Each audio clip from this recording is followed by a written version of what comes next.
Hello दोस्तों, राधे राधे, जय श्री कृष्णा। दोस्तों, आज हम आप लोगों के लिए एक रक्षाबंधन पर नई गीत लेकर आए हैं, जिसमें एक बहन अपने भाई को कैसे पुकार रही है। आप लोग वीडियो के माध्यम से देखिए और कमेंट करके हमें बताइएगा कि यह गीत आपको कैसी लगी। हमरी लिहा खबरिया छोड़ी काम रघुनंदन पे, भैया रक्षा बंधन में ना। हमरी लिहा खबरिया छोड़ी काम रघुनंदन पे, भैया रक्षा बंधन में ना।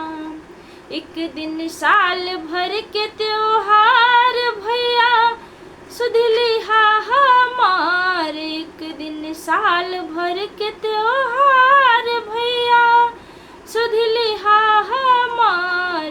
भैया भूल न जइहा प्यार बा हमरा बचपन के, छोड़ी काम रघुनंदन पे ना।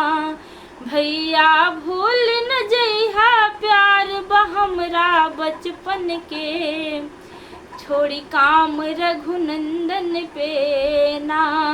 हमरी लिहा खबरिया छोड़ी काम रघुनंदन पे, भैया रक्षा बंधन में ना।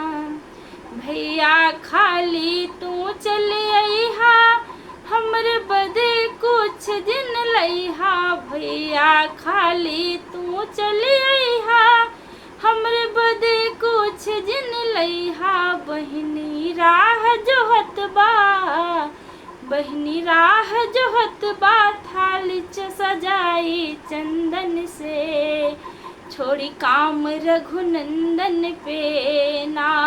बहिनी राह जोहत बा, थाली सजाई चंदन से, छोड़ी काम रघुनंदन पे ना। हमरी लिहा खबरिया भैया रक्षा बंधन में, छोड़ी काम रघुनंदन पे ना।